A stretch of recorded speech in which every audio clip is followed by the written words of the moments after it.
తెలంగాణ రాష్ట్ర ప్రజలందరికీ నమస్తే, గుడ్ మార్నింగ్, శుభోదయం.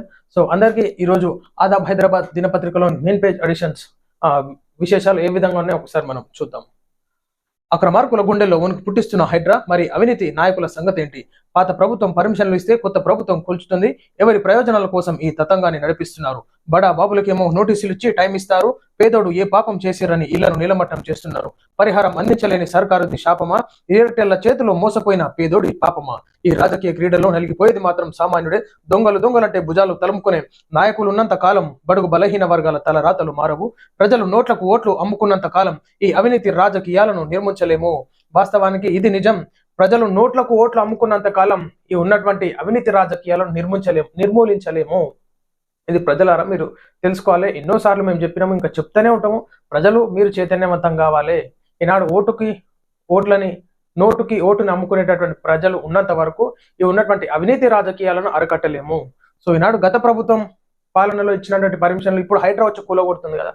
సో అది ఏ విధంగా కరెక్ట్ అని చెప్పేసి ఒకసారి అనుకోవాలి.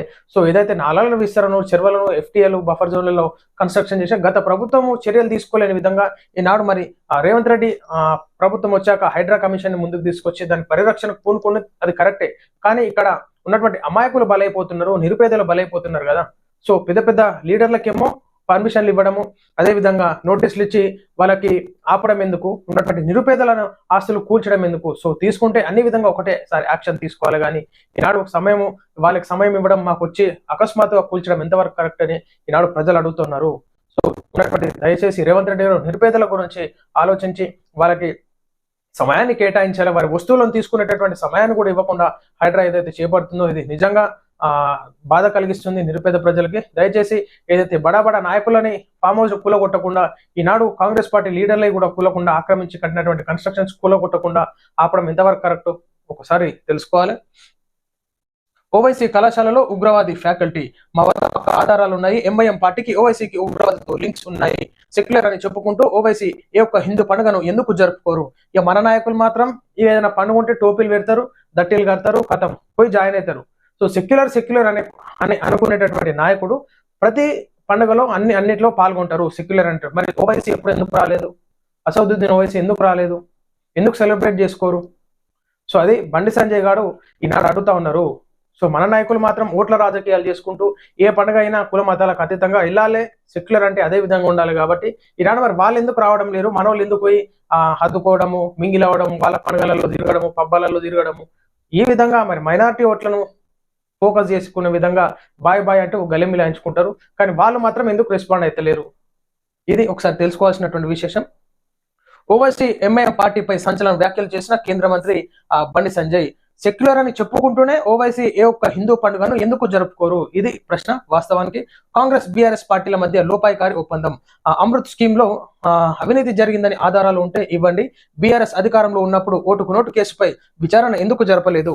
హైడ్రాకి నేను వ్యతిరేకం కాదు, కేంద్ర మంత్రి బండి సంజయ్. సో హైడ్రాకి మేము కూడా వ్యతిరేకం కాదు. ఈనాడు చెరువుల పునరుద్ధరణ పనులు చేపట్టాలి, నాలాలు కబ్జా అయినాయి వాళ్ళని వెలికి నాలాల పునరుద్ధరణ పనులు చేపట్టాలి, గవర్నమెంట్ జాగాలు కబ్జాలని తిరిగి గవర్నమెంట్ స్వాధీనం చేసుకోవాలని బండి సంజయ్ గారు కూడా చెప్పడం జరిగింది. కానీ సో ఈ తీసుకునే ఆలోచనలో భాగంగా కూడా నిరుపేదల గురించి కూడా ఆలోచించాలని చెప్పేసి కోరుతున్నాం. సో ఇది ఒకసారి మనం చూసుకోవాలి. ఏదైతే సెక్యులర్ అని చెప్పుకునేటటువంటి లీడర్ ఎందుకు సెక్యులరిజం ని పాటిస్తలేడు? ఇది క్వశ్చన్ మార్క్ గా ఉంది. వాస్తవం ప్రజలు కూడా ఆలోచించాలి. ఈనాడు మన నాయకులు ఎట్లుంటారో చూసుకోవాలి. టోపీలు పెడతారు, దట్టీలు కడతారు, పోయి ఎగురుతుంటారు. ఇక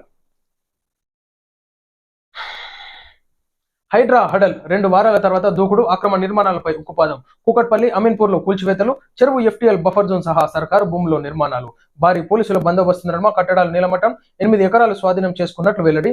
మా నిర్మాణాలు కూల్చే ముందు మమ్మల్ని చంపేయండి. కొందరు బాధితుల ఆవేదన కన్నీళ్లు పెట్టుకుంటున్న దృశ్యం. వాస్తవానికి నిరుపేదలే ఈ విధంగా ఆ బుల్డోజర్ల ముంగటి, జేసీబీల ముంగటికి, హిటాచీల ముంగటికి వచ్చి కన్నీరు మున్నీరు పెట్టుకుంటున్నటువంటి, మా ప్రాణాలు పోయినా సరే మేము కూలగొట్టనివ్వండి. ఆడ అధికారులు మరి తీసుకున్నటువంటి ప్లాన్ లో భాగంగా తీసుకున్నటువంటి నిర్ణయాలకు అనుగుణంగా అందరూ స్పందించాలి. కానీ కొంతమంది కష్టపడి ఈనాడు కట్టుకున్నటువంటి డబ్బులు పోగేసుకొని కట్టుకున్నటువంటి ఇల్లులు కూలగొడతా ఉంటే వాళ్ళకి ఎంతో బాధాకరంగా అనిపిస్తుంది. ఈనాడు కొంతమంది ఆత్మహత్యలు కూడా చేసుకొని మొన్న రీసెంట్ గా చూసినాం మనం వీడియోలలో. సో దయచేసి ఉన్నటువంటి ఎవరైతే బడా లీడర్లు కబ్జాలు చేసి వాళ్ళకి అమ్మినారో వాళ్ళకి డబ్బులు కూడా చెల్లించే విధంగా నిర్ణయాలు తీసుకోవాలి. ఈనాడు పేదోళ్ళ ఉసురు ఊకేపోదు. వాళ్ళు ఎంతో బాధపడి ఈనాడు రోడ్ల మీద పడ్డరు. మీరు ఇల్లీగల్ గా కబ్జాలు చేసి కట్టినటువంటి అమ్మి తక్కువ ధరలకి అమ్మి ఈనాడు వాళ్ళు ఉసురు పోసుకుంటారు. సో దయచేసి ఉన్నటువంటి అధికారుల మీద కూడా చర్యలు తీసుకోవాలి రాష్ట్ర ప్రభుత్వం. హైడ్రా కమిషన్ ముందుకు వెళ్తూనే ఆ చెరువుల పరిరక్షణ గురించి కాపాడుతూనే నిరుపేదలపై కూడా దృష్టి పెట్టాలి, వాళ్ళని ఆదుకోవాలని చెప్పేసి కోరుతా ఉన్నాం. ఆ నగరంలో మళ్ళా హైడ్రా కూల్చివేతలు చేపట్టింది. కుకట్పల్లి అమీన్పూర్ ప్రాంతంలో అక్రమ కట్టడాలను నేలమట్టం చేస్తున్నట్లు హైడ్రా అధికారులు వెల్లడించారు. కుకట్పల్లి నల్ల చెరువులోని ఆక్రమణలను హైడ్రా సిబ్బంది కూల్చివేశారు. సో దయచేసి ఉన్నటువంటి నిరుపేదలు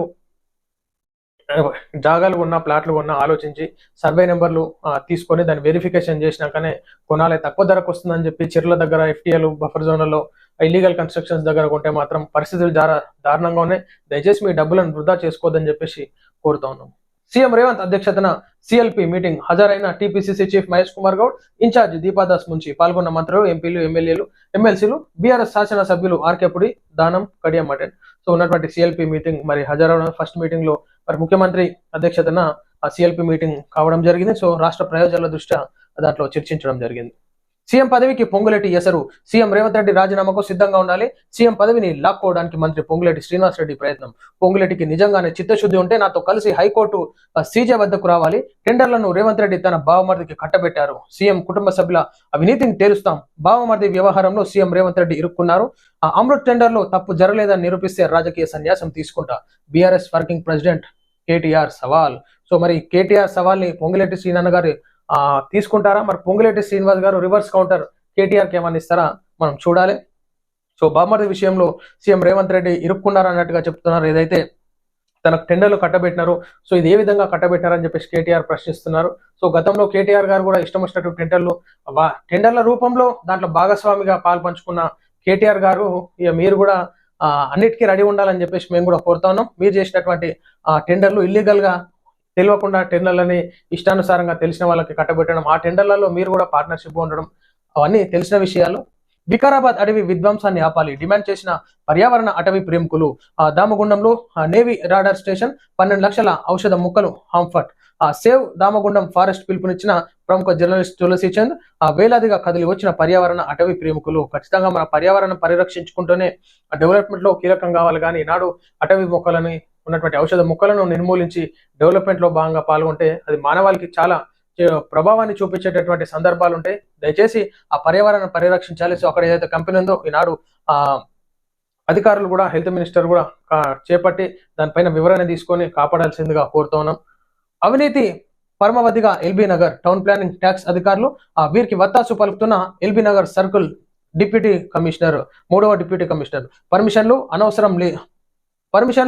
అవసరం లేదు, ఆమ్యామ్యాలు ఇస్తే చాలు, డబ్బులు ఇస్తే చాలు, పర్మిషన్లు అవ్వంతనే ఊరికొస్తాయి. సామాన్యుడికేమో పర్మిషన్లు రావు, తిరగగా పర్మిషన్లు కూడా రాలేనటువంటి పరిస్థితి మనం సామాన్యుడు చూడొచ్చు. కానీ అవినీతి పరుడు ఇల్లీగల్ కన్స్ట్రక్షన్ చేద్దామంటే పైసలు ఇస్తే పర్మిషన్లు ఆటోమేటిక్గా ఇంటికి ఊరికొస్తాయి, ఆయన ఆఫీస్లో కూడా పోన అవసరం లేదు. అనుమతులకు అయ్యే డబ్బుల్లో సగం నాకు ఇవ్వండి సిగ్గు లేకుండా డిమాండ్ చేస్తున్న జిహెచ్ఎంసీ ఎల్బీ నగర్ సర్కిల్ 3 ముగ్గురు అధికారులు. జిహెచ్ఎంసీ ఖజానాకు గండి కొడుతున్న టౌన్ ప్లానింగ్ ఏసీపీ పావని. రాష్ట్ర ప్రభుత్వం ఉన్నతాధికారుల దృష్టి సారించాలంటూ సామాజికవేత్తలు. సో ఈ విధంగా ఇల్లీగల్ కన్స్ట్రక్షన్స్ కి మరి రాష్ట్ర ప్రభుత్వానికి ఆదాయానికి గండి కొడుతున్నటువంటి అధికారుల పైన ఏ విధంగా చర్యలు తీసుకుంటారో ఒకసారి మనం చూడాలి. ఈనాడు హైడ్రా కూడా ఎన్ని చేపట్టినా కానీ ఇటువంటి అవినీతి అధికారుల వల్ల ఈనాడు తెలంగాణ రాష్ట్రంలో నిరుపేదలు బాధపడాల్సి వస్తుంది. సో ఇట్లా ఇల్లీగల్ కన్స్ట్రక్షన్స్ కట్టడము, మరలా పోయి హైడ్రా పేరుతోని కూలగొట్టడం, ఇది గత ప్రభుత్వాలు నిర్లక్ష్యం వల్ల ఈనాడు విచ్చలవిడిగా వెలుస్తున్నాయి. సో ఎక్కడ గ్రామాలలో తీసుకున్న గ్రామ పంచాయతీలకు ఎన్ని ఇల్లులు కడుతున్నారు, ఎన్ని పర్మిషన్లు వచ్చినాయి, చలాల రూపంలో ఎంత గవర్నమెంట్కి పే చేసినారు, సో దీని మీద కూడా సర్వే నిర్వహించాలి. హైదరాబాద్ లో ఎన్ఐఏ సోదాలు. పాత బస్తీలో మోస్ట్ వాంటెడ్ క్రిమినల్. ఆగస్టులో ఉగ్రవాది రిజ్వాన్ అబ్దుల్ ను అరెస్ట్ చేసిన ఎన్ఐఏ. ఐసిస్ పూణే మాడ్యూల్లో పనిచేస్తున్న రిజ్వాన్ కొన్ని నెలలు ఓల్డ్ సిటీలో ఉన్నట్టు నిర్ధారణ. ఖచ్చితంగా మరి ఉన్నటువంటి ఏదైతే ఉగ్రవాదులు ఈనాడు అక్కడొకరు మోపైనారు. దయచేసి తెలిసినటువంటి వారి ప్రజలు అక్కడ ఏమైనా ఇల్లీగల్ కార్యకలాపాలు చేపట్టి మీకు అనుమానంగా వచ్చినటువంటి వ్యక్తుల మీద డౌట్ఫుల్ గా ఉన్న పోలీసు ఉన్నతాధికారులకి ఆ సమాచారాన్ని ఇవ్వాలి. మీ వివరాలు మాత్రం గోప్యంగా ఉంచుతారు. దయచేసి ప్రజలు సహకరించాలని ఉన్నటువంటి హైదరాబాద్ రాష్ట్రంని మెయిన్ గా టార్గెట్ చేసుకున్నారు ఉగ్రవాదులు బ్లాస్టింగ్లు చేపట్టాలని. సో దయచేసి ప్రజలు జాగ్రత్తగా ఉండి అప్రమత్తంగా ఉండి ఎవరైనా అనుమానితులుగా కనిపిస్తే మీరు పోలీసు అధికారులకు సమాచారం ఇవ్వాల్సిందిగా కోరుతా ఉన్నాం. బుల్లెట్ కు బుల్లెట్ తోనే సమాధం. ఆర్టికల్ 370ని ఎట్టి పరిస్థితులు ఉపసంహరించుకోబోం. పాక్ తో భారత చర్చలకు వెళ్లే ప్రసక్తే లేదు. పాక్ తో భారత్ చర్చలకు వెళ్లే ప్రసక్తి లేదు. అధికారం కోసమే కాంగ్రెస్ నేషనల్ కాన్ఫరెన్స్ పార్టీల పొత్తు. ఆ నషేరాలో ఎన్నికల ర్యాలీలో పాల్గొన్న కేంద్ర మంత్రి అమిత్ షా ఫారూక్ అబ్దుల్లాపై తీవ్ర విమర్శలు.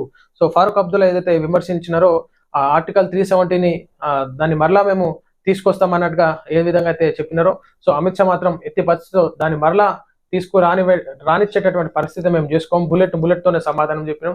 సో ఇప్పుడు శాంతి భద్రతలు కంట్రోల్ ఉన్నాయి బార్డర్లలో. సో ఏ విధంగా ముందుకు తీసుకొస్తారు? త్రివర్ణ పథకాన్ని రెపరాలించేటటువంటి ఆ సందర్భాన్ని ఇప్పుడు మేము తీసుకొచ్చినాం ఆ ప్లేస్లలో. గతంలో మరి నిర్లక్ష్యం ఎందుకు వ్యవహరించినారని చెప్పేసి అమిత్ షా గారు కౌంటర్ ఇవ్వడం జరిగింది.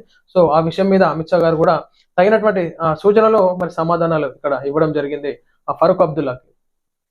వకులం భరణంతో కుల సర్వేపై మాట మంత్రి. రాష్ట్రంలో సామాజిక ఆర్థిక కుల సర్వే నిర్వహించాలని నా సారథ్యంలోని బీసీ కమిషన్ సూచించింది. శాసనసభలో ప్రభుత్వం ప్రవేశపెట్టిన తీర్మానం ఏకగ్రీవంగా ఆమోదం. అందుకు అనుగుణంగా ప్రభుత్వం మార్చి 15, 2024 జీవో విడుదల చేసింది. ముసాయిదా ప్రశ్నావళి కూడా రూపొందించి ప్రభుత్వానికి అందజేశాం. ప్రభుత్వం వెంటనే కార్యాచరణను మొదలు పెట్టాలి. వకులాభం. సో ఖచ్చితంగా ఈనాడు కులగణన ఏదైతుందో అదేవిధంగా బీసీ కమిషన్ కూడా ముందుకు వెళ్తా ఉంది. సో ఖచ్చితంగా అది జరగాల్సిందే. ఈనాడు బీసీ ప్రజలు ఎంతో ఉత్కంఠంగా ఎదురు చూస్తూ ఉన్నారు దాని గురించి. రాజ్యాధికారం బీసీలకే దక్కాలి. అధికారం మనదైతే మన సమస్యలకు పరిష్కారం. ముదిరాజులు మీ పేరు పక్కన ముదిరాజ్ అని పెట్టుకోండి అని అన్ని ప్రశ్నలకు సమస్యలకు ముదిరాజ్ ట్యాగ్ సమాధానం ఇస్తుంది. మనలో ఐకమత్యం లేకపోవడమే మన వెనుకబాటుతనానికి కారణం. సో వాస్తవానికి ఇది ప్రతి కుల సంఘాలకి ఐకమత్యం ఉండాలి. పార్టీలకు అతీతంగా ఐకమత్యం ఉండాలి. ఒకటి సమస్య ఉందంటే అందరు ఏ పార్టీలు ఉన్నా కానీ కుల సంఘాలు మాత్రం ఏకతాటిపైకి వచ్చి అందరు ఐక్యత ఉన్నప్పుడు ఆ కులాలకి న్యాయం జరుగుతుంది, ఆ వర్గానికి న్యాయం జరుగుతుంది, రిజర్వేషన్ కి న్యాయం జరుగుతుంది, ఉన్నటువంటి రాజ్యాధికారంలో కూడా భాగంగా కీలకంగా ఉంటుంది. సో ఖచ్చితంగా ముదిరాజ్ సోదరులందరూ ముందుకు రావాలి. ఉన్నటువంటి సమస్యలను తొలగించుకోవాలంటే ఈనాడు రిజర్వేషన్ల పైన పోరాడాలి. అప్పుడే న్యాయం జరుగుతుంది. చట్టసభల్లో బీసీలకు రిజర్వేషన్లు అమలయ్యేదాకా కలిసి పోరాడదాం. జనగణనలో కులగణన బీసీ బిల్లు కోసం మనమంతా దేశవ్యాప్త ఉద్యమం చేద్దాం. మన హక్కులు, మన బానిస సంఖ్యలను, మన తలరాతలను మనమే మార్చుకుందాం. ముదిరాజ్ మహాసభ జాతీయ ప్రధాన కార్యదర్శి కాసాని వీరేష్ ముదిరాజ్ పిలుపు. ముదిరాజ్ హక్కుల సాధనకై ఆదివారం మెదక్ జిల్లా కేంద్రంలో రామాయంపేటలో మెదక్ జిల్లా ముదిరాజ్ మహాసభ జిల్లా అధ్యక్షులు పుట్టినరోజు ముదిరాజ్ అధ్యక్షతన ముదిరాజ్ ముఖ్య నాయకుల సమావేశం అక్కడ జరిగింది. కాబట్టి ఆ ముదిరాజ్లను ఉద్దేశిస్తూ ఎంతో మోటివేషనల్ గా మరి స్పీచ్ ఇవ్వడం జరిగింది కాసాని వీరేష్ ముదిరాజ్ గారు. సో ఉన్నటువంటి ముదిరాజ్ సోదరులందరూ కూడా ఈనాడు చైతన్యవంతం కావాలి, యువత చైతన్యవంతం కావాలి. వారి తల్లిదండ్రులను కూడా యువత చైతన్యవంతం చేయాలి. రాజకీయ అవకాశాలు ఏ విధంగా కోల్పోతున్నాం, ఉద్యోగ అవకాశాలు ఏ విధంగా కోల్పోతున్నాం, ఉన్నటువంటి ప్రజల్లో ఆదరణ ఏ విధంగా కోల్పోతున్నాం అన్నట్టుగా మరి ఈనాడు ముదిరాజ్ సోదరులు ఐకమత్యంగా ఉండి ఏకతాటిపైకి వచ్చి పార్టీలకు అతీతంగా అందరూ ఏకమై ఈనాడు బీసీ డిక్లరేషన్ లో భాగంగా న్యాయం జరిగే విధంగా పోట్లాడాలని చెప్పేసి నేను కోరుతా ఉన్నాను. సో ఇది ప్రజలారా మనం చూస్తున్నాం ఈరోజు Aadab Hyderabad దినపత్రికలోని main page edition వార్తా విశేషాలు, రాజకీయ సామాజిక విశేషాలు ఈరోజు ఆదాబ్ హైదరాబాద్ లో ఈ విధంగా ఉన్నాయి. అందరికీ నమస్తే.